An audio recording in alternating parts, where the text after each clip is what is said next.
അയോധ്യ രാമക്ഷേത്രത്തിന്റെ പേര് പറഞ്ഞ് അധികാരത്തിലെത്തി, തുടർച്ചയായ ഘട്ടത്തിൽ ഭരണം നടത്തുന്നു. പക്ഷേ ഒടുവിൽ മോദിക്ക് പിഴച്ചു തുടങ്ങിയോ, അല്ലെങ്കിൽ BJPക്ക് തിരിച്ചടി വരാൻ തുടങ്ങിയോ എന്നുള്ളതാണ് ഒരു ചോദ്യം. കാരണം അയോധ്യ സംഭവം ഒന്ന്, പ്രധാനമായിട്ട് അയോധ്യയിലെ കൊള്ള. രണ്ടാമത്തത് നീറ്റ് എക്സാമിന്റെ വിദ്യാഭ്യാസ രംഗം തകർന്നു എന്നുള്ളതിന്റെ സൂചനയാണ് CBSE എക്സാമും നീറ്റും എല്ലാം നെറ്റും ഒക്കെ പ്രശ്നമായത്. ഇതൊക്കെ നേരിട്ട് ജനങ്ങളെ ബാധിക്കുന്ന കാര്യങ്ങളാണ്, അല്ലാതെ രാഷ്ട്രീയക്കാർ തമ്മിലുള്ള ഒരു പ്രശ്നങ്ങൾ മാത്രമല്ലല്ലോ. ജനങ്ങൾ ഓരോ വീട്ടിലും ഉണ്ടാവുന്ന ഒരു പ്രശ്നമാണ്. അവർക്ക് ഭീതിയിലാണ്, ഒരുപാട് കുട്ടികൾ മരിച്ചു, ഇങ്ങനെയൊക്കെ സംഭവം ഉണ്ടായി.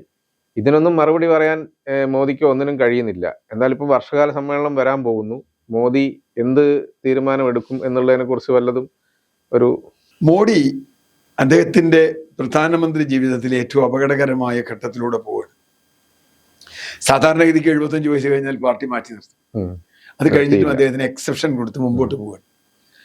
ഇപ്പോ നേരത്തെ പറഞ്ഞതുപോലെ ജനങ്ങളുടെ ജീവിതത്തെ ബാധിക്കുന്ന വളരെ ഗുരുതരമായ പ്രശ്നങ്ങൾ സംഭവിച്ചുകൊണ്ടിരിക്കുന്നു. അയോധ്യ നേരിട്ട് ജനങ്ങളുടെ ജീവിതത്തെ ബാധിക്കുന്നില്ലെങ്കിലും BJPയുടെ കോർ വിശ്വാസത്തെ തകർത്തിരിക്കുന്നു അയോധ്യ. കാരണം അത് പറഞ്ഞിട്ടാണല്ലോ ഇതുവരെ അധികാരത്തിയത്. അതൊരു കാര്യം. രാമനായിരുന്നു ഇവരുടെ ഐക്കൺ. പക്ഷെ എനിക്ക് തോന്നുന്നു 2024 മുതൽ ഈ തകർച്ച നമുക്ക് കാണാം. 2024 ലോക്സഭാ തെരഞ്ഞെടുപ്പിൽ അവർ പ്രതീക്ഷിച്ച സീറ്റ് കിട്ടിയില്ല. മാത്രമല്ല UPയിൽ ദയനീയമായി തോറ്റു. അതിലേറെ ദയനീയമായി ഫൈസാബാദിൽ തോറ്റു. എന്നുവെച്ചാൽ അയോധ്യ ഐക്കൺ ആണെങ്കിൽ അയോധ്യ എന്ന് പറയുന്ന അത് പങ്കെടുക്കുന്ന മണ്ഡലത്തിൽ ദയനീയമായി തോറ്റു. അത് വലിയൊരു തിരിച്ചടിയായിരുന്നു. അതെങ്ങനെ മറികടക്കാം എന്നാലോചിച്ചു. കാരണം ഇനി മധുര കാശി ബാക്കി ഹേ എന്ന് പറഞ്ഞ ആളുകളുണ്ട്. അവിടേക്ക് പോകാന്ന് പറഞ്ഞു. ഇനി അങ്ങോട്ടൊന്നും പോകാൻ പറ്റില്ല. ആ നാട്ടുകാർ കൈവയ്ക്കും. കാരണം നിങ്ങളുടെ ആവശ്യം എന്തായിരുന്നു? ഇപ്പൊ പറയുന്നത് എന്താ? കോടിക്കണക്കിന് 1000 കോടി 2000 കോടി പല കണക്കും പറയട്ടെ. കാരണം ഒരു രാമചരിത മാനസ്, സ്വർണം കൊണ്ടുണ്ടാക്കിയ രാമചരിത മാനസ് എത്രയോ കോടി വിലയുള്ളതാ. കാണാനില്ല. വലിയ ബിംബങ്ങൾ കാണാനില്ല. വെള്ളി, സ്വർണം പലതും കാണാനില്ല. രൂപ ഒട്ടും തന്നെ കാണാനില്ല. അപ്പോൾ ഇപ്പൊ ഇന്ന് VHP നേതാവ് പ്രിയങ്ക ഗാന്ധിയെ വിളിച്ച് ചോദ്യം ചെയ്യണം. അഖിലേഷ് യാദവിനെ ചോദ്യം ചെയ്യണം. ഇതിന് അഖിലേഷ് യാദവ് ഒന്നും അവിടെ വന്നിട്ടില്ലല്ലോ ഈ കൊള്ള നടക്കുമ്പോ.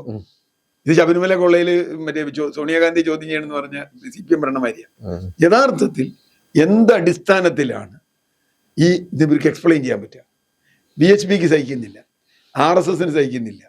അവിടെ ചമ്പത്റായി എന്ന് പറയുന്ന അയാളേക്ക് എതിര് നടപടി എടുക്കണം എന്ന് പറഞ്ഞാൽ ഇപ്പൊ എടുക്കണോ വേണ്ട? ഇവിടെ പത്മകുമാറിനെ സംരക്ഷിച്ച പോലെ ചമ്പത്റായിയെ സംരക്ഷിച്ചുകൊണ്ടിരിക്കുകയാണ് BJP. അപ്പൊ മാത്രമല്ല, നൃപേന്ദ്ര മിശ്ര എന്ന് പറയുന്ന പ്രധാനമന്ത്രിയുടെ ഏറ്റവും വിശ്വസ്തനായ അയാളെ അവിടെ നിയോഗിച്ചു. അയാളാണ് ഇതിന്റെ ട്രസ്റ്റ് മുഴുവൻ കൈകാര്യം ചെയ്തിരുന്നത്. അതിലാണ് ഈ കൊള്ള മുഴുവൻ നടന്നത്.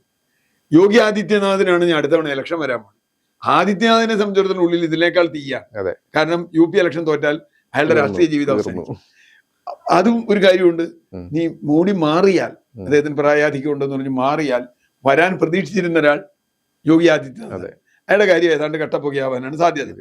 അപ്പോൾ മൊത്തത്തിൽ വലിയ കുഴപ്പമാണ്. നീറ്റ് പരീക്ഷയുടെ കാര്യം കുറച്ചും കൂടി ഗൗരവമാണ്. അത് വിശ്വാസം മാത്രമല്ല, കഴിഞ്ഞ 3-4 വർഷമായി നീറ്റും CBSEയും നെറ്റും അടക്കമുള്ള പരീക്ഷകളിൽ നിരന്തരം തട്ടിപ്പുകൾ നടക്കും. ഇപ്പൊ അത് വന്നിട്ടുണ്ട്. 24, 25, 26 3 വർഷവും അതിൽ നീറ്റ് പരീക്ഷ പൊളിഞ്ഞു. എന്ന് പറഞ്ഞാൽ ഓരോ വർഷവും 20-22 ലക്ഷം കുട്ടികളെ പരീക്ഷ എഴുതണേ. 22 ലക്ഷം കുടുംബങ്ങളെ നേരിട്ട് ബാധിക്കുക. അവരുടെ ഉള്ളിൽ ഇതുണ്ടാക്കുന്ന തീയ ഇനി അടുത്ത വർഷം എഴുതാൻ പോകുന്നതിൻ്റെ ഉള്ളിൽ ഇതിനേക്കാൾ തീയാണ്. ഇതെന്താ ഇനി സംഭവിക്കാൻ പോണേ? എവിടെയെങ്കിലും ക്വസ്റ്റ്യൻ കിട്ടുമെന്നൊക്കെ ആലോചിച്ചിട്ട് പിള്ളേർ കണക്കായി. എവിടുന്ന അത് ക്വസ്റ്റ്യൻ കിട്ടുക? ഏതെങ്കിലും BJP യുവമോർച്ച നേതാവിനോട് ചോദിച്ചാൽ ചോദ്യം പേപ്പർ കിട്ടുമോ എന്നൊക്കെ നോക്കിയിട്ടാണ് നടക്കുന്നത്. ഒരു ഉത്തരവും ഇതുവരെ പറയാൻ പറ്റില്ല. ധർമ്മേന്ദ്ര പ്രധാൻ ഇപ്പോഴും സ്ഥാനത്ത് തുടരുന്നു. അല്ല, തൊടാൻ കഴിയുന്നില്ല.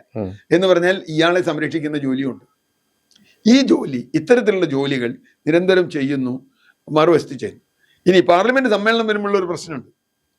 പാർലമെന്റ് സമ്മേളനത്തിൽ ഇവർ കൊണ്ടുവരാൻ പോകുന്ന ഒരു ബില്ല് വളരെ വിവാദമായൊരു ബില്ലാണ്. അല്ല, അതിനു മുമ്പ് പാർലമെന്റ് സമ്മേളനത്തിന് മുമ്പ് മന്ത്രിസഭ പുനഃസംഘടന ഉണ്ടാവും എന്നൊക്കെ അതുവഴി ഒരു തന്ത്രം കളിച്ചിട്ട്, ഗിമ്മിക്ക് കാണിച്ചിട്ട് ഈ ഇതുവരെ ഉണ്ടായ ആരോപണങ്ങളൊക്കെ മറിഞ്ഞു കിടക്കും എന്നുള്ളൊരു സംസാരം. അത് പ്രശ്നമാണ്.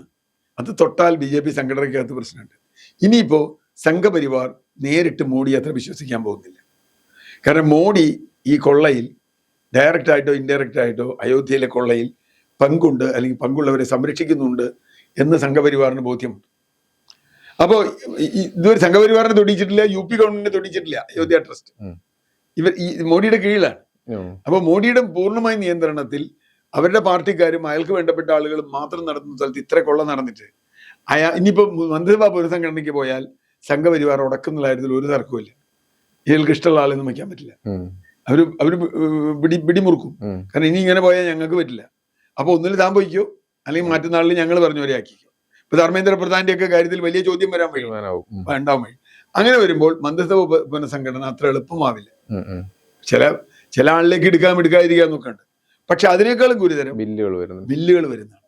അതിലൊരു ബില്ല് എന്ന് പറഞ്ഞാൽ ഒരു കാരണവശാലും അംഗീകരിക്കാൻ പറ്റാത്തൊരു ബില്ലാണ്. ഉദാഹരണത്തിന് ഒരാളെ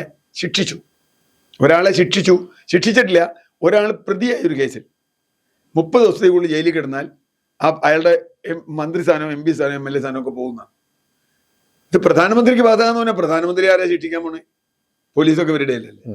അപ്പൊ അത് വളരെ തെറ്റായ ഒരു ബില്ലാണ്. കാരണം എന്താ വെച്ചാൽ ആരെ വേണമെങ്കിൽ ഇപ്പോഴത്തെ കാലത്ത് ആരെ വേണമെങ്കിൽ ജയിലിലിടാം.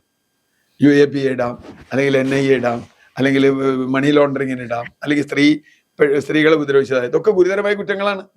ഈ ഗുരുതരമായ കുറ്റങ്ങൾ ആരുടെങ്കിലും പേരിൽ ഒരു ചാർജ് ഇട്ടിട്ട് ജയിലിൽ കിടത്തി. ഇനി അവിടെ അതോടുകൂടി അയാളുടെ MLA സ്ഥാനം, MP സ്ഥാനം ഒക്കെ പോയാൽ, മന്ത്രി സ്ഥാനവും പോയാൽ അത് ഒരിക്കലും അംഗീകരിക്കാൻ പറ്റില്ല.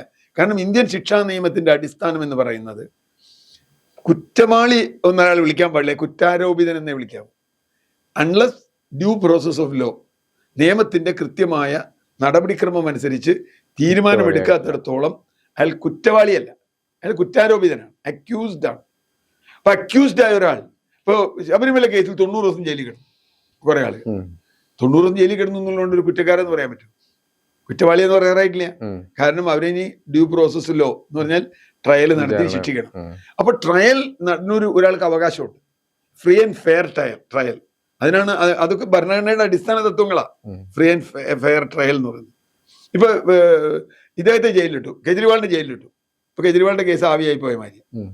സോരനെ ജയിലിലിട്ടു, ജാർഖണ്ഡ് മുഖ്യമന്ത്രി. ആ കേസ് അയാൾ മുഖ്യമന്ത്രി ആയിരിക്കുക. നാളെ വേണമെങ്കിൽ ആരെ വേണമെങ്കിലും, സതീശനെയോ DK ശിവകുമാറിനെയോ അല്ലെങ്കിൽ വിജയിയോ അല്ലെങ്കിൽ വേറെ ആരെങ്കിലുമോ, രേവന്ത് റെഡ്ഡിയോ, ഇവർക്ക് വേണ്ടാത്ത ഒരാളാണെങ്കിൽ അയാളുടെ പേരിൽ ഒരു കേസ് ചാർജ് ചെയ്ത് അയാൾ ജയിലിലിട്ട് അയാൾ മുഖ്യമന്ത്രി സ്ഥാനം പോലെ. അത് ശരിയല്ലല്ലോ. അങ്ങനെ ഒരു കേസ് ചാർജ് ചെയ്ത് ചെയ്യാൻ പാടില്ലല്ലോ. ഒരാൾ അക്യൂസ്ഡ് ആയാൽ അതുകൊണ്ട് മാത്രം ചെയ്യാൻ പാടില്ല. അങ്ങനെ ഒരു ബില്ലാണ് കൊണ്ടുവരാൻ പോണത്. ആ ബില്ല് എന്ന് പറഞ്ഞാൽ വലിയ തോതിൽ രാജ്യത്ത് അപകടമുണ്ടാക്കുന്ന ഒരു ബില്ലാണ്. അത് ജനാധിപത്യത്തെ അട്ടിമറിക്കുകയാണ്. പിന്നെ ബില്ല് പാസ്സാകുമോ? 130 വകുപ്പാണ് മാറ്റാൻ പോണേ. അത് മാറ്റിക്കഴിഞ്ഞാൽ സുപ്രീം കോടതി എന്ത് നിലപാടെടുക്കുമെന്ന് ചോദ്യമുണ്ട്. അതുകൊണ്ടാണ് കോൺഗ്രസ് നേതാക്കന്മാർക്ക് സുപ്രീം കോടതിക്ക് ഒരു കത്തെഴുതിയത്. പിന്നെ ഇലക്ഷൻ കമ്മീഷൻ വിശ്വാസ്യതയില്ലാത്ത ഒന്നായിരിക്കുന്നു. EVM വിശ്വാസ്യതയില്ലാത്ത ഒന്നായിരിക്കുന്നു. SIR വിശ്വാസ്യതയില്ലാത്ത ഒന്നായിരിക്കുന്നു. ഇതൊക്കെ ആളുകൾക്ക് കുറേശ്ശെയായിട്ട് ബോധ്യപ്പെട്ടു വരികയാണ്. ഇതുകൂടാതെ മോദിയുടെ ഒരു പ്രധാന പ്രശ്നം, 2 സംസ്ഥാനത്ത് BJP ഭരിക്കുന്നിടത്ത് അഴിമതിയുടെ പ്രശ്നങ്ങൾ വന്നിട്ടുണ്ട് പല സംസ്ഥാനങ്ങളിലും.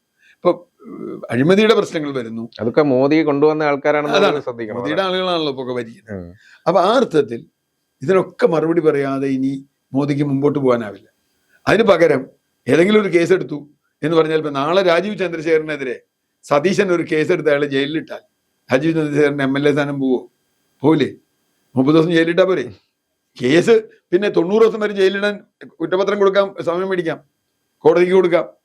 ഇയാൾ എങ്ങനെ ഉണ്ടെന്ന് പറഞ്ഞാൽ ഒരു പെൺകുട്ടി പരാതി കൊടുത്താൽ പോരെ, അല്ലെങ്കിൽ ഒരു അഴിമതി ആരോപണം വന്നാൽ പോരെ, അല്ലെങ്കിൽ വേറെ എന്തെങ്കിലും ഒരു സാധനം വന്നാൽ പോരെ. അപ്പൊ അതുകൊണ്ട് അത്തരം നിയമങ്ങൾ കൊണ്ടുവരുന്നതോടുകൂടി മോഡിയുടെ ഇപ്പോഴുള്ള പോപ്പുലാരിറ്റി പിന്നെയും താഴാനാണ് സാധ്യത എന്നാണ് ഞാൻ കാണുന്നത്.